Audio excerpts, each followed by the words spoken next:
Students, आज हम सभी कक्षा 11 की हिंदी अनिवार्य के पाठ 5 का अध्ययन करेंगे। तो चैप्टर 5 है जिसका नाम है घर की याद। कविता का नाम है घर की याद, जिसके कवि हैं भवानी प्रसाद मिश्र।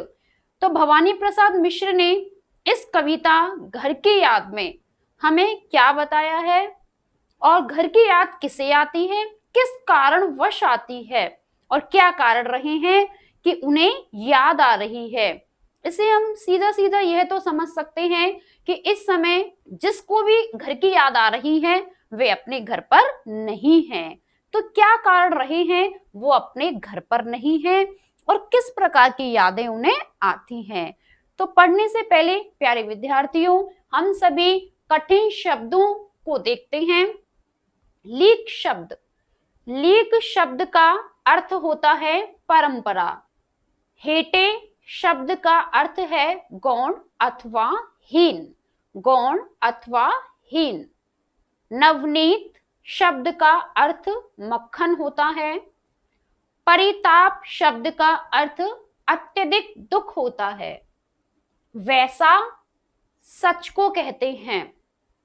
शक का अर्थ संदेश या शक होना। हम यहाँ कुछ और शब्दार्थों को देख सकते हैं। अस्त का अर्थ होता है निराश। ठेलता हूं एक शब्द है जिसका अर्थ है दूर भागता हूं, दूर भगाता हूं। सजीले शब्द का अर्थ है सुंदर। बस शब्द का अर्थ है कष्ट अथवा दुख। सहा शब्द का अर्थ है सहन किया। पूर शब्द का अर्थ है जल समूह, पूर का अर्थ है जल समूह। कुछ लिख के सो कुछ पढ़ के सो तू, कुछ लिख के सो तू कुछ पढ़ के सो तू। जिस जगह जागा सवेरे उस जगह से बढ़ के सो तू, जिस जगह जागा सवेरे उस जगह से बढ़ के सो तू। ये चंद पंक्तियां भवानी प्रसाद मिश्र की रचनावली से ली गई हैं। कवि भवानी प्रसाद मिश्र, जो कि हमारी इस कविता के भी कवि हैं, उन्होंने कहा है कुछ लिख के सो कुछ पढ़ के सो। इसका तात्पर्य है कि हमें सोने से पहले कुछ लिख लेना चाहिए, कुछ पढ़ के सो और कुछ पढ़ भी लेना चाहिए। जिस जगह जागा सवेरे, जिस जगह जागा सवेरे उस जगह से बढ़ के सो। कवि भवानी प्रसाद मिश्र की घर की याद कविता यहाँ संकलित की गई है। सबसे पहले हम कवि का परिचय जानने की कोशिश करते हैं। कवि का नाम है भवानी प्रसाद मिश्र। तो भवानी प्रसाद मिश्र, जिनका एक चित्र आप यहाँ देख पा रहे हैं। भवानी प्रसाद मिश्र का जन्म सन 1913 में टिगरिया गांव, जो कि होशंगाबाद नामक जिले के मध्य प्रदेश राज्य में स्थित है। भवानी प्रसाद मिश्र का जन्म सन 1913 में टिगरिया गांव, होशंगाबाद जिले के मध्य प्रदेश में हुआ माना जाता है। इनकी प्रमुख रचनाएं सतपुड़ा के जंगल, सन्नाटा, गीत फरोश, चकित है दुख, बुनी हुई रस्सी, खुशबू के शिलालेख, अनाम तुम आते हो। इसके साथ ही इदमना मम आदि हैं। भवानी प्रसाद मिश्र की रचनाएं हैं सतपुड़ा के जंगल, सन्नाटे, गीत फरोश, चकित है दुख, बुनी हुई रस्सी, खुशबू के शिलालेख, अनाम तुम आते हो, इदम नामम आदि। इन्हें प्रमुख सम्मान दिए गए साहित्य अकादमी, मध्य प्रदेश शासन का शिखर सम्मान, दिल्ली प्रशासन का गालिब पुरस्कार एवं पद्मश्री से इन्हें अलंकृत किया गया। इनकी मृत्यु सन 1985 में हुई है। सहज लेखन और सहज व्यक्तित्व का नाम है भवानी प्रसाद मिश्र कविता, और साहित्य के साथ साथ ये राष्ट्रीय आंदोलन में भी जिन कवियों की सक्रिय भागीदारी रही थी उनमें से एक हैं भवानी प्रसाद मिश्र। गांधीवाद पर आस्था रखने वाले मिश्र जी ने गांधी वाङ्मय के हिंदी खंडों का संपादन कर कविता और गांधी जी के बीच सेतु का काम किया है। भवानी प्रसाद मिश्र की कविता हिंदी की सहज लय की कविता है। भवानी प्रसाद मिश्र की सबसे प्रमुख विशेषता तो हमने यह देखी है अभी कि वो सहज भावों की अभिव्यक्ति करते हैं। उनकी भाषा एक आम बोलचाल की भाषा है। उनकी कविता यद्यपि विस्तृत होती हैं परंतु उनका भाव बहुत ही सरल, सहज और स्पष्ट होता है। कवि भवानी प्रसाद मिश्र स्वतंत्रता आंदोलन से जुड़े रहे, इसी कारणवश उन्हें जेल भी जाना पड़ा। तो जेल जाते समय उनका जो जीवन है वह कष्ट में बना रहा। उन कष्टों को उन्होंने जेल में सहा। जेल में रहते हुए उन्हें किस प्रकार अपने पारिवारिक जनों की यादें आती हैं, उन्हें अपने घर की याद जो सताती है वो इस कविता के माध्यम से हम जानेंगे। तो प्यारे विद्यार्थियों, इस समय आप ये समझ चुके हैं घर की याद किसे आती है। हमारे कवि भवानी प्रसाद मिश्र को आती है। और क्यों आती है? क्योंकि वे स्वतंत्रता आंदोलन में भागीदारी लेने के कारण जेल जा चुके हैं। जेल में रहते हुए वे अपने घर की याद करते हुए इस रचना को करते हैं। तो हम अपनी कविता के विषय में और जानेंगे। इस सहजता का संबंध गांधी के चरखे की लय से भी जुड़ता है।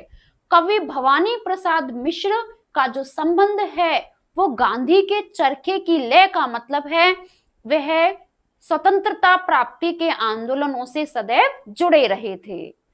इसलिए उन्हें कविता का गांधी भी कहा गया है। ये उन्हें एक उपाधि मिली है, एक टाइटल मिला है। भवानी प्रसाद मिश्र को कविता का गांधी भी कहा जाता है। मिश्र जी की कविताओं में बोलचाल के गद्यात्मक से लगने वाले वाक्य विन्यास को ही कविता में बदल देने की अद्भुत क्षमता है और इसी कारण उनकी कविता सहज और लोक के अधिक करीब है। भवानी प्रसाद मिश्र जिस किसी विषय को उठाते हैं उसे घरेलू बना लेते हैं। आंगन का पौधा, शाम और दूर दिखती पहाड़ की नीली चोटी भी जैसे परिवार का एक अंग हो जाती है। हम देखते हैं कि वृद्धावस्था और मृत्यु के प्रति भी इन्होंने एक आत्मीय स्वर दर्शाया है। इनकी कविताओं में आत्मीयता का गुण भी दिखाई देता है। साथ ही इन्होंने पूर्ण प्रेम की कविताएं भी लिखी हैं जिनमें उद्यम श्रृंगारिकता की बजाय सहज जीवन के सुख दुख और प्रेम की व्यंजना की गई है। नई कविता के दौर के कवियों में कवि मिश्र जी के यहाँ व्यंग्य और शोक भरपूर है किंतु वह प्रतिक्रियापरक न होकर सृजनात्मक है। गांधीवाद पर आस्था रखने के कारण उन्होंने अहिंसा और सहनशीलता को रचनात्मक अभिव्यक्ति दी है। घर की याद कविता में घर के मर्म का उद्घाटन है। अभी तक हम हमारे कवि और कवि से जुड़ी कुछ रचनाओं के विषय में देख रहे थे। अब विद्यार्थियों हम देखते हैं हमारी कविता के विषय में। हमारी कविता में किन मर्मों को उद्घाटित किया गया है, किन रहस्यों को उजागर किया गया है। हमारे घर के रहस्य को यहाँ पर दर्शाया गया है। कवि को जेल प्रवास के दौरान घर से विस्थापन की पीड़ा सालती है। जेल प्रवास के दौरान घर से इन्हें विस्थापन की पीड़ा सालती है अर्थात इन्हें बहुत ही दुख देती है। उस समय कवि के स्मृति संसार में उसके परिजन एक एक कर शामिल होते चले जाते हैं। घर की अवधारणा की सार्थक और मार्मिक याद कविता की केंद्रीय संवेदना है। मैं आपको अभी बता चुकी हूँ घर की याद कविता कवि ने जेल प्रवास के दौरान लिखी है और जेल प्रवास उन्हें स्वतंत्रता प्राप्ति में आंदोलन लेने के कारण प्राप्त हुआ है। हमारी कविता का शीर्षक है घर की याद। इसकी कुछ पंक्तियां इस प्रकार हैं। आज पानी गिर रहा है, आज पानी गिर रहा है, बहुत पानी गिर रहा है, बहुत पानी गिर रहा है, रात भर गिरता ही रहा है, रात भर गिरता रहा है, प्राण मन घिरता रहा है। इसकी कुछ और पंक्तियां इस प्रकार से हो सकती हैं। बहुत पानी गिर रहा है, बहुत पानी गिर रहा है, घर नजर में तिर रहा है, बहुत पानी गिर रहा है, घर नजर में तिर रहा है, घर की मुझसे दूर है जो, घर की मुझसे दूर है जो, घर खुशी का पूर है जो, घर खुशी का पूर है जो। इन पंक्तियों का हम अर्थ देखते हैं। हम पंक्तियों को फिर से एक बार और दोहरा लेते हैं। हमने अभी पंक्तियां पढ़ी हैं। आज पानी गिर रहा है, आज पानी गिर रहा है, बहुत पानी गिर रहा है, रात भर गिरता रहा है, रात भर गिरता रहा है, प्राण मन घिरता रहा है। इन पंक्तियों का अर्थ है सन 1942 के भारत छोड़ो आंदोलन के दौरान जेल में ही बंद कवि अपने घर की याद करते हुए कहते हैं कि बाहर वर्षा हो रही है, अत्यंत तेज बारिश हो रही है, बादलों से पूरी रात भर पानी बरसता ही रहा है। इधर कवि के मन में घर के लोगों की यादों के बादल भी घिर आए हैं। देखिए विद्यार्थियों, बादल आकाश में भी छा रहे हैं और कवि के मन पर भी छा रहे हैं, लेकिन आकाश में बादल बारिश के हैं और कवि के हृदय में यादों के बादल हैं, क्योंकि उन्हें अपने घर की याद सताती है। कुछ और पंक्तियों की ओर बढ़ते हैं। बहुत पानी गिर रहा है, बहुत पानी गिर रहा है, घर नजर में तिर रहा है, घर नजर में तिर रहा है, घर की मुझसे दूर है जो, घर की मुझसे दूर है जो, घर खुशी का पूर है जो, घर खुशी का पूर है जो। इन पंक्तियों का अर्थ हम इस प्रकार से देख सकते हैं। बाहर बहुत तेज वर्षा हो रही है और कवि की दृष्टि में उनका घर तैर रहा है। बाहर बहुत तेज वर्षा हो रही है और कवि की दृष्टि में उनका घर तैर रहा है, अर्थात वर्षा के मौसम में कवि को अपने घर वालों की बहुत याद आ रही है। कवि का घर उससे बहुत दूर है, किंतु वर्षा के इस जलपूर यानी जल समूह में घर में छिपे प्रसन्नता के भंडार की उन्हें याद आ रही है। यहाँ हम और पंक्तियों की ओर बढ़ते हैं। घर के घर में चार भाई, अब वो अपने घर की यादों में डूब चुके हैं और वो अपने घर के बारे में हमें बताते हैं कि घर की घर में चार भाई, मायके में बहन आई। घर की घर में चार भाई, मायके में बहन आई, बहन आई बाप के घर, बहन आई बाप के घर, हाय रे परिताप के घर, हाय रे परिताप के घर। घर की घर में सब जुड़े हैं, घर की घर में सब जुड़े हैं, सबके इतने कब जुड़े हैं, सबके इतने कब जुड़े हैं, चार भाई चार बहनें, चार भाई चार बहनें, भुजा भाई प्यार बहनें, भुजा भाई प्यार बहनें। इन पंक्तियों का अर्थ हम देखते हैं। घर के घर में चार भाई, मायके में बहन आई। घर के घर में चार भाई, मायके में बहन आई, बहन आई बाप के घर, हाय रे परिताप के घर। इन पंक्तियों का अर्थ इस प्रकार से हो सकता है। कवि कहता है कि उसके घर में उसके 4 भाई हैं, उसके घर में उसके 4 भाई हैं। उसकी विवाहिता बहनें भी अपनी माँ के घर आई होंगी। उनकी जो विवाहिता बहनें हैं वो अपनी माँ के घर आई होंगी। उसकी जो बहनें हैं वो अपने पिता के घर आई होंगी, परंतु वहां आकर उन्हें प्रसन्नता नहीं हुई होगी। वहां आकर उन्हें प्रसन्नता नहीं हुई होगी। क्यों नहीं हुई होगी? हम अगली पंक्तियों का अर्थ करते हुए देखते हैं। क्योंकि कवि को वहां ना पाकर उनको लगा होगा, कवि को जब उन्होंने वहां नहीं देखा होगा तो उन्हें लगा होगा कि वो पिता के घर नहीं, कष्टों के घर में आ गई हैं। परिताप का अर्थ यहाँ कष्टों से है। उन्हें लगा होगा कि वह अपने पिता के घर नहीं बल्कि कष्टों के घर आ गई हैं। घर के घर में सब जुड़े हैं, घर के घर में सब जुड़े हैं। सबके इतने कब जुड़े हैं? सबके इतने कब जुड़े हैं? 4 भाई 4 बहिनें, 4 भाई 4 बहिनें, भुजा भाई प्यार बहिनें, भुजा भाई प्यार बहिनें। इनका अर्थ इस प्रकार से हो सकता है। कवि का घर आदर्श घर है। उसके 4 भाई हैं और वे सब परस्पर प्रेम एवं सहयोग की भावना से मिलकर रहते हैं।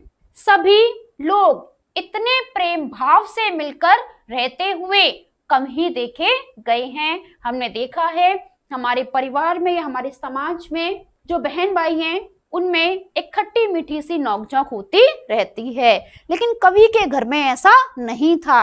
कवि के घर में तो वो 4 भाई थे, लेकिन सभी परस्पर प्रेम भावना से जुड़े रहते थे।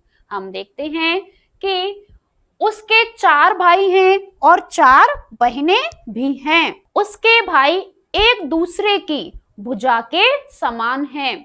जैसे बाहें मनुष्य का काम करती हैं, सहयोग सहायता करती हैं, इसी प्रकार से उसके भाई एक दूसरे की सहायता करते हैं। उसकी बहनें यदि भातृ प्रेम का आदर्श हैं, तो भाई भी बहनों की रक्षा के लिए सदा तत्पर रहते हैं। इस कविता की कुछ और पंक्तियां इस प्रकार हैं। और माँ बिन पढ़ी मेरी, दुख में वह गड़ी मेरी। और माँ बिन पढ़ी मेरी, दुख में वह गड़ी मेरी। माँ की जिसकी गोद में सिर रख लिया तो दुख नहीं फिर। माँ की जिसकी स्नेह धारा का यहाँ तक भी है पसारा। माँ की जिसकी स्नेह धारा का यहाँ तक भी है पसारा। उसे लिखना नहीं आता, उसे लिखना नहीं आता, जो कि उसका पत्र पाता। इन पंक्तियों का हम अर्थ इस प्रकार से देखेंगे। पंक्तियां थी, और माँ बिन पढ़ी मेरी, दुख में वह गड़ी मेरी। माँ की जिसकी गोद में सिर रख लिया तो दुख नहीं फिर। इन पंक्तियों का अर्थ इस प्रकार से हो सकता है। कवि कहता है कि यद्यपि उसकी माँ पढ़ी लिखी नहीं है, अर्थात वह निरक्षर है, परंतु वह स्नेह से भरी हुई है। जब भी कवि किसी कारण से दुखी होता है तो उसकी माँ की गोद एक गड़ी के समान, गड़ी अर्थात एक दुर्ग के समान उसकी रक्षा करती है और उसकी देखभाल भी करती है। जब कवि अपनी माँ की गोद में सिर रख लेता है तो फिर दुख का लेश मात्र भी उसके जीवन में शेष नहीं रहता है। माँ की गोद में सिर रखते ही उसका सब कष्ट दूर हो जाते हैं। हम इसकी कुछ और पंक्तियां देखते हैं। माँ की जिसकी स्नेह धारा का यहाँ तक भी है पसारा। उसे लिखना नहीं आता, जो कि मैं पत्र पाता। पंक्तियों का अर्थ इस प्रकार से है। माँ के प्रेम की नदी दूर तक बहती है और कवि घर से दूर इस समय जेल में बंद है, परंतु यहाँ भी वह अपनी माँ के स्नेह का अनुभव कर रहा है। विद्यार्थियों, स्नेह शब्द से तात्पर्य प्रेम से है, ममता से है। उसे यहाँ तक जेल में भी अपनी माँ के स्नेह का अनुभव होता है। कवि आगे बताते हैं, माँ को लिखना नहीं आता है, इसलिए वह पत्र भी लिखकर कवि को नहीं भेज सकती है, अन्यथा इसके कारण उसके स्नेह के प्रभाव को कवि तक पहुंचने में कोई भी बाधा नहीं आती है।